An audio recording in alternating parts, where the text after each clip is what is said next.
ഇപ്പോൾ മന്ത്രി കെ രാജൻ നമുക്കൊപ്പം ചേരുന്നുണ്ട്. മിനിസ്റ്റർ, ഗവർണർ നയപ്രഖ്യാപന പ്രസംഗത്തിന്റെ അവസാന പാരഗ്രാഫ് മാത്രം വായിച്ചിരിക്കുന്നു. എന്താണ് മനസ്സിലാക്കുന്നത് സർക്കാർ? അല്ല, ഗവർണർ ഇന്ന് നയപ്രഖ്യാപന പ്രസംഗം ഔപചാരികമായി സഭയിൽ നടത്തി. ആ ഡോക്യുമെന്റ് സഭയുടെ മേശപ്പുറത്ത് വെച്ചു. സ്വാഭാവികമായിട്ടും നയപ്രഖ്യാപന പ്രസംഗത്തിലൂടെ 1 മുതൽ 136 പാരഗ്രാഫുകളിലായി 63 പേജുകളിലായി ബഹുമാനപ്പെട്ട ഗവർണർ മേശപ്പുറത്ത് വെച്ചിട്ടുള്ള നയപ്രഖ്യാപന പ്രസംഗം സഭയുടെ ഭാഗമായി. സഭയിൽ പല ഘട്ടങ്ങളിൽ പലതുപോലെ ആളുകൾക്ക് പെരുമാറാം. ഗവർണറുടെ ഡിസ്ക്രിഷണറി പവറാണ് ഇങ്ങനെ പെരുമാറണം എന്നുള്ള കാര്യത്തിൽ. അത് ഓരോരുത്തരെ കുറിച്ചും സമൂഹം പൊതുവായി വിലയിരുത്തും. അതല്ലാതെ മറ്റൊന്നും ആ കാര്യത്തിലില്ല. സർക്കാർ മിനിസ്റ്റർ? അല്ല, സർക്കാർ എങ്ങനെയാണ് ബഹുമാനപ്പെട്ട ഗവർണർ പെരുമാറുക എന്നുള്ളതിനെ കുറിച്ച് പ്രതീക്ഷ എന്ന് പറഞ്ഞാൽ ആശയമുള്ള എന്തെങ്കിലും കാര്യത്തിനല്ലേ പ്രതീക്ഷ എന്ന് പറയാം. സർക്കാർ കരുതിയിരുന്നോ എന്നാണ് ചോദ്യം ചോദിക്കാവുന്നതല്ലത്. പക്ഷെ സർക്കാർ അങ്ങനെ കരുതേണ്ട കാര്യമില്ല. കാരണം ഈ ഡോക്യുമെന്റ് ഭരണഘടനാ പ്രകാരം ഗവർണർ നയപ്രഖ്യാപന പ്രസംഗം വർഷത്തിന്റെ ആദ്യം തുടങ്ങുമ്പോൾ ഗവർണർ നടത്തണം എന്നുള്ളത് ഭരണഘടനാ പ്രകാരമായിട്ടുള്ള ഒരു തീരുമാനവും അത് കേരളത്തിന്റെ മാത്രമല്ല എല്ലാ സഭകളുടെയും കീഴ്വഴക്കമാണ്. ആ കീഴ്വഴക്കം നടത്താൻ ഗവർണർ നിർബന്ധിതനാണ്. അദ്ദേഹം ഈ 134 പാരഗ്രാഫുകളിലായി സർക്കാരിന്റെ അഭിപ്രായം വ്യക്തമായി ഇന്ന് മേശപ്പുറത്ത് വെച്ചു കഴിഞ്ഞു. അതിന് 136 പാരഗ്രാഫുകളിലായി. അതിനെക്കുറിച്ചാണ് ഇനി ചർച്ച നടത്താൻ പോകുന്നത്. ഓരോരുത്തർക്കും ഓരോ പോലെ പെരുമാറാം. ശ്രീ കെ രാജൻ, ഇപ്പോ സ്മൃതി ചോദിച്ചല്ലോ, ഇത് പ്രതീക്ഷിച്ചിരുന്നു.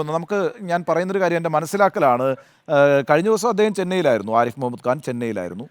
അത് കഴിഞ്ഞിട്ട് ഇന്നലെ പാലക്കാടായിരുന്നു എന്ന് ഞാൻ മനസ്സിലാക്കുന്നത്. ഇന്നലെ പാലക്കാട് ചില പ്രശ്നങ്ങളും ഉണ്ടായിട്ടുണ്ട്. ഇന്ന് രാവിലെ 5 മണിയോടുകൂടിയാണ് അദ്ദേഹം തിരുവനന്തപുരത്ത് എത്തിയിട്ടുണ്ടാവുക. ഇന്ന് രാവിലെ 9 മണിക്കാണ് നിയമസഭയിലേക്ക് വരുന്നത്.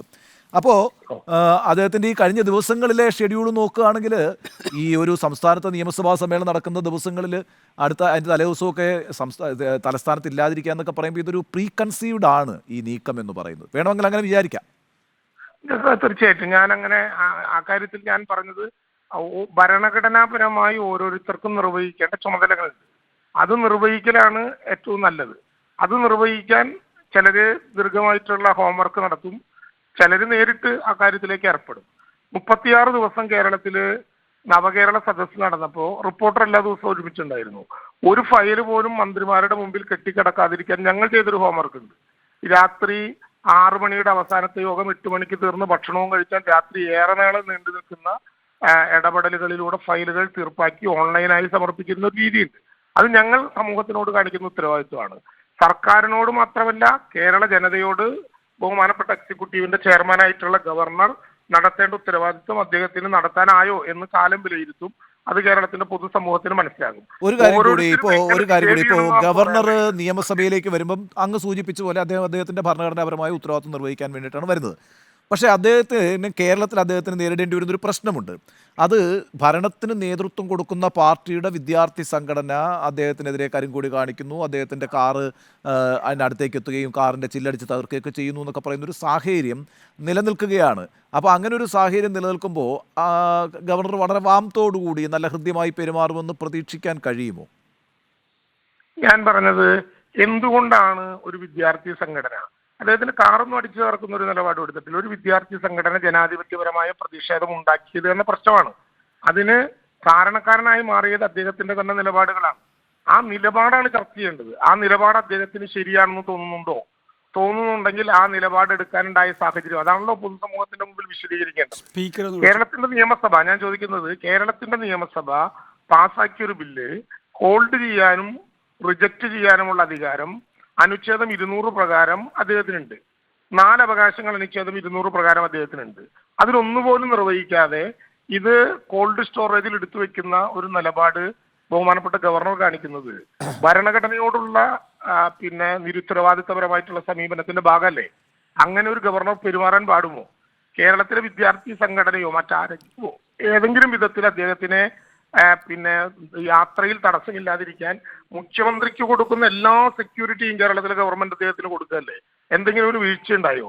അദ്ദേഹം ഈ കേരളത്തിലെ ക്രമസമാധാന നില തന്നെ തകർന്നു എന്ന് പറഞ്ഞ് കോഴിക്കോട് അദ്ദേഹം മിഠായി തെരുവിൽ പോയിട്ട് എന്തായിരുന്നു സ്ഥിതി? ഒരു ക്രമസമാധാന പ്രശ്നവും തകർന്നില്ല എന്ന് അദ്ദേഹത്തിന് തന്നെ നേരിട്ട് ബോധ്യപ്പെടാൻ ഇടയായില്ലേ? അപ്പൊ ഞാൻ പറഞ്ഞത്, കേരളത്തിലെ ഗവൺമെന്റുമായി ഏതെങ്കിലും വിധത്തിലുള്ള തർക്കം അദ്ദേഹത്തിനുണ്ടെങ്കിൽ അതിന്റെ പ്രതികാരം തീർക്കേണ്ടത് ഭരണഘടനാപരമായിട്ടുള്ള നടപടികൾ നിർവഹിക്കാതെയല്ല, അദ്ദേഹത്തിന് അത് നിർവഹിക്കേണ്ട ഉത്തരവാദിത്വമുണ്ട്. അല്ലെ, ആ മുൻകാലങ്ങളിൽ നിർവഹണ ഇത്തരം പ്രശ്നങ്ങൾ ഉണ്ടായ സമയത്തൊക്കെ മുഖ്യമന്ത്രിയുടെ ഒരു ഇനിഷ്യേറ്റീവിൽ ഈ പ്രശ്നം പരിഹരിച്ചിട്ടുണ്ട്. അദ്ദേഹം ഒന്നുകിൽ രാജ്ഭവനിൽ പോവുകയോ അങ്ങനെ ഈ മഞ്ഞുരുകുന്ന അവസ്ഥയൊക്കെ നമ്മൾ കണ്ടിട്ടുണ്ടല്ലോ. ഇപ്രാവശ്യം അങ്ങനെ ഒന്നും സംഭവിച്ചില്ല. രാജ്ഭവനിൽ ബഹുമാനപ്പെട്ട മുഖ്യമന്ത്രി പിന്നെ ഇപ്പോ മന്ത്രിമാരുടെ സത്യപ്രതിജ്ഞയ്ക്ക് പോയല്ലോ. എന്തായിരുന്നു ബഹുമാനപ്പെട്ട ഗവർണറുടെ നിലപാട്? ഒരു വീട്ടിലേക്ക് എത്തിച്ചേരുന്ന ആളോട് സ്വീകരിക്കേണ്ട നിലപാടാണോ അദ്ദേഹം സ്വീകരിച്ചത്? അപ്പൊ ഞാൻ പറഞ്ഞത്, ഇതിൽ വ്യക്തിപരമായ ഇഷ്ടാനിഷ്ടങ്ങളുടെ പ്രശ്നമില്ല. നമ്മൾ ഇതിനെല്ലാം പ്രേരിപ്പിക്കാൻ ഒരു ഭരണഘടനയാണുള്ളത്. ഭരണഘടനയുടെ അനുച്ഛേദം 167, അനുച്ഛേദം 200 ഏത് ഭരണഘടനാ നിർദ്ദേശമാണ് കേരളത്തിലെ ഗവൺമെന്റ് കാത്തു സൂക്ഷിക്കാതിരുന്നത്? അദ്ദേഹം പരസ്യമായി പറഞ്ഞോട്ടെ. ഏത് നിർവഹണ സംവിധാനമാണ് ഗവൺമെന്റിന്റെ ചുമതലയാണ് ഞങ്ങൾ നിർവഹിക്കാതെ പോയത്? അത് അദ്ദേഹം പറഞ്ഞോട്ടെ. കണ്ടിട്ട് ചിരിച്ചില്ല, മിണ്ടിയില്ല, പിന്നെ കുട്ടികൾ എന്തോ കരിങ്കൊടി കാണിച്ചു എന്നൊക്കെ പറഞ്ഞ് പിണങ്ങിയാൽ ഒരു ഭരണഘടന ഏൽപ്പിക്കേണ്ട ഉത്തരവാദിത്വം നിർവഹിക്കല്ലേ? പക്ഷേ ശ്രീ കെ രാജൻ, സംസ്ഥാന സർക്കാരുമായിട്ട് എനിക്ക് ഇത്രേ പറ്റൂ എന്ന നിലപാടാണ് ഗവർണർ ആരിഫ് മുഹമ്മദ് ഖാൻ എടുക്കുന്നത്. അതെന്തുകൊണ്ടാണ്? നോക്കൂ, ഗവർണർ ആരിഫ് മുഹമ്മദ് ഖാനോട് സംസ്ഥാന സർക്കാർ എടുക്കുന്ന നിലപാടും അത് തന്നെയാണ് എന്നുള്ളതാണ്. മുഖ്യമന്ത്രി ശരിയായിരിക്കാം, ഗവർണർ വാർത്താ സമ്മേളനം നടത്തുന്നതൊന്നും നമ്മുടെ നാട്ടിൽ കണ്ടിട്ടില്ല. പക്ഷേ എങ്കിൽ പോലും മുഖ്യമന്ത്രിയും അതേ നാണയത്തിൽ തിരിച്ചടിക്കുമ്പോൾ ഈ ഗവൺമെൻറ്റുമായി ഏറ്റവും മിനിമം എൻഗേജ്മെൻറ്റ് മാത്രമേ സാധ്യമാകൂ എന്നല്ലേ ഗവർണർ ഇന്ന് പറഞ്ഞു പോയത്? ഞാൻ പറഞ്ഞത്, മുഖ്യമന്ത്രി അതേ നാണയത്തിൽ തിരിച്ചടിച്ചു എന്ന് പറയുന്നതിൽ ഒരു യാഥാർത്ഥ്യമില്ല. ഏത് നാണയത്തിലാണ് തിരിച്ചടിച്ചത്? ഭരണഘടനാപരമായിട്ടുള്ള ബാധ്യത നിറവേറ്റാനുള്ള ഉത്തരവാദിത്തമാണ് കേരളത്തിലെ ഗവർണർക്കുള്ളത്. ബഹുമാനപ്പെട്ട ആരിഫ് മുഹമ്മദ് ഖാൻ എന്ന് നമ്മളെല്ലാവരും വിളിക്കുന്നതിന്റെ കാരണം അദ്ദേഹം ഭരണഘടനാ പ്രകാരം കേരളത്തിലെ സംസ്ഥാനത്തിന്റെ എക്സിക്യൂട്ടീവിന്റെ ചെയർമാനാണ് എന്നുള്ളത് കൊണ്ടാണ്.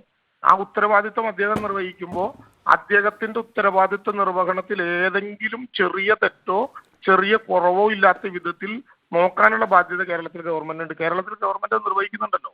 ഇപ്പൊ ഇവിടെ നിങ്ങൾ തന്നെ പറഞ്ഞതിൽ അനുച്ഛേദം 167 പ്രകാരം ഒരു ബില്ലോ ഒരു ഭരണനിർവഹണവുമായി ബന്ധപ്പെട്ട മറ്റേതെങ്കിലും കാര്യമോ ക്യാബിനറ്റ് തീരുമാനിച്ചാൽ അനുസമയം ഗവർണറെ അറിയിക്കേണ്ട ഉത്തരവാദിത്വം മുഖ്യമന്ത്രിക്കുണ്ട്. അതാണല്ലോ മുഖ്യമന്ത്രിയുടെ ചുമതലകൾ നിർവഹിക്കുന്ന ഭരണഘടനാ ഭാഗം. 167 പ്രകാരം അദ്ദേഹം അത് നിർവഹിച്ചു. അതിലൊരു തെറ്റുണ്ട് എന്ന് ചൂണ്ടിക്കാണിക്കാൻ പറ്റിയില്ല. ഏതെങ്കിലും വിധത്തിൽ അങ്ങനെ ഒരു ബില്ലോ അങ്ങനെ ഒരു ഭരണനിർവഹണ സംവിധാനമോ സർക്കാർ എടുത്തതിൽ അദ്ദേഹത്തിന് അഭിപ്രായ വ്യത്യാസമോ വിശദീകരണമോ ക്ലാരിറ്റിയോ ആവശ്യമുണ്ടെങ്കിൽ അനുച്ഛേദം 167 B പ്രകാരം അദ്ദേഹത്തിന് ചോദിക്കാം. അദ്ദേഹം അങ്ങനെ ചോദിച്ചതായിട്ട് ഒരു അനുഭവം നമുക്കുണ്ടായിട്ടില്ല. എന്നിട്ടും എന്തേ കേരളത്തിന്റെ നിയമസഭ ഏകകണ്ഠമായി പാസാക്കിയ മലയോര കർഷകരുടെയും ഭൂമി തരം മാറ്റവുമായി ബന്ധപ്പെട്ട അവശത അനുഭവിക്കുന്നവരുടെയും പ്രശ്നങ്ങൾ പരിഹരിക്കേണ്ട ഒരു കാര്യത്തിൽ മുഖ്യമന്ത്രിയോട് വ്യക്തിപരമായ വഴക്കുണ്ട്, സർക്കാരിനോട് ഇഷ്ടമില്ലായ്മയുണ്ട്, അല്ലെങ്കിൽ ആരെങ്കിലും ഭയം കൂടി കാണിച്ചിട്ട് സംസ്ഥാന നിയമസഭയോട് കാണിക്കേണ്ട ആദരവ് ഗവർണർ കാണിക്കുന്നില്ല. ഒരു പിണറായി വിജയന്റെ ഏർപ്പാട് എന്നുള്ള നിലയിലാണ് കാര്യങ്ങൾ കൈകാര്യം ചെയ്യുന്നത്. അതൊക്കെ അദ്ദേഹത്തിന്റെ ധാരണപശികളാണ്. അങ്ങനെ ഏതെങ്കിലും വിധത്തിൽ ഒരാളുടെ ഗവൺമെന്റ് അല്ല, കേരളത്തിലെ ഗവൺമെന്റ് ആണ്. 3.5 കോടി മലയാളി തെരഞ്ഞെടുത്ത ഗവൺമെന്റ് ആണ്. ആ ഗവൺമെന്റിനും ആ നിയമസഭയ്ക്കും അതിൻ്റെതായ അന്തസ്സും അതിൻ്റെതായ മാന്യതയും കൽപ്പിക്കാൻ ഭരണഘടനാ ഏജൻസികൾ തയ്യാറാകണമെന്നാണല്ലോ ഭരണഘടന നിർദ്ദേശിക്കുന്നത്. അത് അദ്ദേഹം തയ്യാറായില്ലെങ്കിൽ പൊതുസമൂഹം അതിനെ അർത്ഥത്തിൽ ജനാധിപത്യത്തിലെ കറുത്ത ദിനമെന്നും ഇത് അത്യപൂർവമായ നടപടിയാണെന്നും പ്രതിപക്ഷവും പറഞ്ഞിട്ടുണ്ട്. ശ്രീ കെ രാജൻ, പ്രതിപക്ഷം അതൊക്കെ ഒന്ന് ബോധ്യപ്പെട്ടു പോകുന്നത് കുറച്ചുകൂടി നല്ലതായിരിക്കും. ഈ ബില്ലുകളുടെ പാസ്സാക്കലിനെ കുറിച്ച് പോലും പ്രതിപക്ഷം വേണ്ടതുപോലെ അഭിപ്രായം രേഖപ്പെടുത്തിയായി കണ്ടില്ല.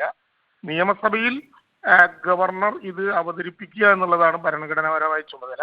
അക്കാര്യം അദ്ദേഹം നിർവഹിച്ചു. അതിൽ അദ്ദേഹത്തിനുണ്ടായ കുറവുകളെല്ലാം നമ്മൾ ഈ ഘട്ടത്തിൽ ചർച്ച ചെയ്തു. സർക്കാരിന്റെ നയം ഔപചാരികമായി മേശപ്പുറത്ത് വെച്ചതോടുകൂടി വ്യക്തമാക്കി. ഇനി അത് സാധാരണ നിലയിൽ തിങ്കളാഴ്ച മുതൽ 3 ദിവസക്കാലത്ത് ചർച്ചയ്ക്ക് വിധേയമാക്കി ആവശ്യമായ ക്ലാരിറ്റി അതിൽ നടത്തിക്കൊണ്ട് നയപ്രഖ്യാപന പ്രസംഗം അംഗീകരിക്കും. ആ നിയമസഭാ കീഴ്വഴക്കങ്ങളുമായി ഞങ്ങൾ മുന്നോട്ട് പോവുകയാണ്. നന്ദി കെ രാജൻ, റവന്യൂ മന്ത്രി, വിഷയത്തിൽ പ്രതികരിച്ചതിന്. ഏതായാലും സംസ്ഥാന സർക്കാരിനോടുള്ള അതൃപ്തി രേഖപ്പെടുത്തിക്കൊണ്ട് തന്നെയാണ് ഗവർണർ ആരിഫ് മുഹമ്മദ് ഖാൻ പ്രസംഗത്തിൻ്റെ അവസാന പാരഗ്രാഫ് മാത്രം വായിച്ച് പ്രസംഗം അവസാനിപ്പിച്ചത്. 1.25 മിനിറ്റ് മാത്രം നീണ്ടുനിന്ന ഗവർണർ ആരിഫ് മുഹമ്മദ് ഖാൻ്റെ പ്രസംഗത്തിന് ശേഷം ദേശീയഗാനം ചൊല്ലി പിരിയുകയാണ് ഉണ്ടായിട്ടുള്ളത്.